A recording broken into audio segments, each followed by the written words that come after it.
हाँ भाई धरती, काल चाल कुशल मंगल। सुना हूँ पवनवा आजकल बड़ा जातिवाद कर रहा है। हाँ सुना तो मैं भी हूँ। काल लगा तो अभी सारा जातिवाद का नशा उतार देते हैं।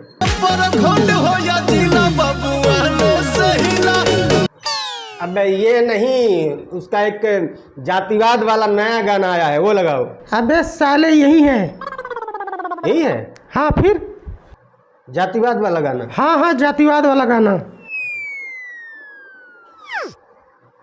क्या ढूंढ रहा है बे? जूता रखा था ये। तो काल है, ठीक है दोस्तों। पवन सिंह का एक गाना आया है, गाने का नाम है बबुआन। गाने का बोल है प्रखंड हो या जिला, पिछले 2 दिन से देख रहा हूं कि फेसबुक इंस्टाग्राम पर इसे शेयर किया जा रहा है और कहा जा रहा है कि पवन सिंह इतने बड़े सुपरस्टार हो गए और जातिवाद फैला रहे हैं। क्या बात कर रहे हैं? पहली बार मैंने इंस्टाग्राम पर देखा तो मुझे लगा हाँ भाई बात तो सही है, ऐसे बड़े बड़े स्टारों को क्या जरूरत है जातिवाद करने की। लेकिन फिर मन में आया कि एक बार गाना भी तो सुन लो, कि बस कोई कहे कि कौवा कान लेके भाग गया तो पीछे पीछे कौवा के भागो। फिर गाना सुना मैंने और पूरा गाना सुनने के बाद मन में एक ही ख्याल आया कि अपने गाने में ये कहना कि प्रखंड हो या जिला बबुआने से हिला, ये कहना अगर जातिवाद है तो मेरे ख्याल से सबसे बड़ा जातिवादी सलमान खान होगा।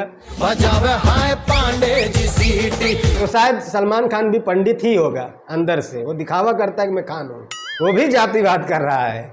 कैसे कैसे लोग रहते हैं यार यहाँ पर। खैर मेन मुद्दे पे आए तो क्या पवन सिंह का ये जो गाना है बबुआन, ये जातिवादी गाना है या नहीं, इस पर चर्चा करेंगे, क्योंकि मुझे लगता है कि 50-50। तो सबसे पहले हम ये बात करेंगे कि जातिवादी गाना ये क्यों नहीं है, और अगर है तो क्यों है। जाति का मतलब क्या होता है मुझे नहीं पता। कुछ लोग बताते हैं कि जाति सिर्फ एक व्यवस्था है और कुछ लोग कहते हैं कि नहीं ये ऊंच नीच का पैमाना है। अब क्या है वो आप अपने हिसाब से देख लेना। मैंने इसके इतिहास के बारे में कुछ पढ़ा नहीं है और वैसे भी मैं इतिहास पढ़ता भी नहीं हूँ, और पढ़ता इसलिए नहीं हूँ कि मैं बहुत ज्यादा पढ़ा लिखा भी नहीं हूँ। गाने की बात करें तो गाने में एक आदमी है, वो ये कह रहा है कि प्रखंड हो या जिला बबुआने से हिला।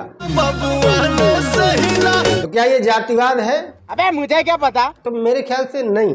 फिर इसको जातिवाद क्यों बताया जा रहा है? क्योंकि गाने वाला उसी जाति का है। राजपूत बबुआन शायद एक ही होते हैं भाई, अलग अलग होते हैं तो आई एम रियली सॉरी। मैंने कहा ना मुझे जात पात के बारे में ज्यादा कुछ पता है नहीं। तो ये गाना जातिवादी गाना ना होने के छोटे मोटे बहुत सारी वजह है। पहला तो ये कि ये सिर्फ एक गाना है और गाना एंटरटेनमेंट पर्पस के लिए गाया जाता है। दूसरा ये कि अगर ये जातिवादी भी है तो इसमें सिर्फ एक जाति की बड़ाई की गई है। मुझे नहीं लगता कि इसमें किसी दूसरी जाति की बुराई की गई है क्या ऐसा? तो अगर कोई जातिवाद बहुत ही स्ट्रांगली मानता है और वो सिर्फ अपनी जाति की बड़ाई करता है, किसी की बुराई नहीं करता, तो इसमें क्या जातिवाद है? अगर वो स्ट्रांगली जातिवाद मानता है तो उसे गर्व से कहना चाहिए कि हाँ मैं फला जाति का हूँ। क्या टेंशन क्या है इसमें? प्रॉब्लम क्या है?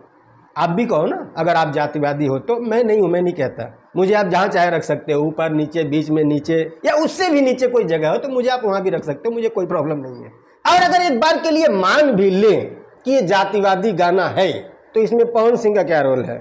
इसलिए कि उन्होंने ही गाया है। एक फिल्म कैसे बनती है कुछ प्रोसेस पता है? नहीं, मैं डायरेक्ट फिल्म पर क्यों आ गया, क्योंकि ये जो गाना है ये एक फिल्म का गाना है, एल्बम नहीं है। तो जो फिल्म के गाने होते हैं उस पर सारा कंट्रोल जो होता है ना वो डायरेक्टर का होता है। ओके, एक फिल्म को स्टार्ट करने से लेकर के उसको पूरा कंप्लीट प्रोसेसिंग करके प्रोड्यूसर को सौंपने तक की जिम्मेदारी डायरेक्टर की होती है। ये डायरेक्टर डिसाइड करता है कि मेरी फिल्म की कौन सी जगह पर गाना होगा और वो गाना कैसा होगा, और ये डिसाइड डायरेक्टर अपनी फिल्म की कहानी के आधार पर करता है कि मेरी फिल्म की ये कहानी है और इस कहानी के इस जगह पर इस टाइप का गाना शूट करेगा। उसी हिसाब से डायरेक्टर गाने चूज करता है। सिंगर का क्या काम है? गाना गाना, पैसा लेना और निकल लेना। अब उस गाने को नेगेटिव वे में दिखाना है या पॉजिटिव वे में दिखाना है, ये सारा कंट्रोल डायरेक्टर के हाथ में होता है। कोई एक्टर, कोई सिंगर या प्रोड्यूसर भी कुछ नहीं कर सकता। डायरेक्टर जो होता है वो जब किसी भी एक्टर को कहानी सुनाने जाता है ना अपनी फिल्म की, तो वो उस एक्टर को उतना ही पार्ट सुनाता है जितना उस फिल्म में उस एक्टर का रोल है। आपको लगता होगा अरे जाता होगा पूरी कहानी ही बक बक बक बक बक देता होगा, है ना? ऐसा नहीं है।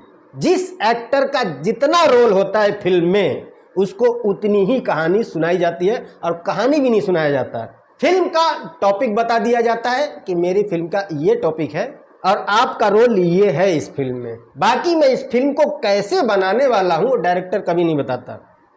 उसको भी डर है ना कि हमारी फिल्म लीक हो गई तो। फिल्म बनने के लिए 3-4 महीने लग जाएंगे। 3-4 महीने तो बहुत समय होता है।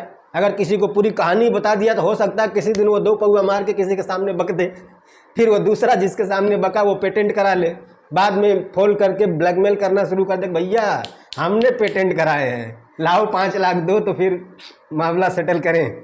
इसीलिए डायरेक्टर कभी भी किसी भी एक्टर को पूरी कहानी नहीं सुनाता। कई बार ऐसा भी होता है कि जो फिल्म का मेन हीरो है उसे खुद नहीं पता होता है कि ये फिल्म कैसी बनने वाली है, फिल्म तैयार होने के बाद ये कैसी दिखेगी। डायरेक्टर ने उसको सिर्फ इतना ही बताया होता है कि हमारी कहानी का जो टॉपिक है ये है, आपको ये करना है और आपके रोल को मैं पॉजिटिव वे में दिखाऊंगा या नेगेटिव वे में दिखाऊंगा, दैट्स इट। इससे ज़्यादा कुछ नहीं बताया जाता। सेम यही प्रोसेस है सिंगरों के साथ भी। जब डायरेक्टर को अपनी फिल्म में कहीं पर भी गाने की ज़रूरत होती है कि हाँ कहानी के इस जगह पर मुझे गाना चाहिए, वो राइटर के पास जाता है, अपनी फिल्म का सिर्फ उस सिचुएशन बताता है कि हाँ ऐसा ऐसा माहौल है, ऐसे माहौल के लिए मुझे एक गीत चाहिए। फिर वो राइटर उसी हिसाब से गाना लिखता है और फिर सिंगर से गवाया जाता है। सिंगर को खुद नहीं पता होता ये फिल्म के किस हिस्से में पॉजिटिव वे में या नेगेटिव वे में कहाँ दिखाया जाएगा। जब वो खुद सिनेमा देखने जाता है, फिल्म देखने जाता है, तब उसको पता चलता है कि अच्छा मेरी फिल्म में मेरा ये रोल है, ठीक है,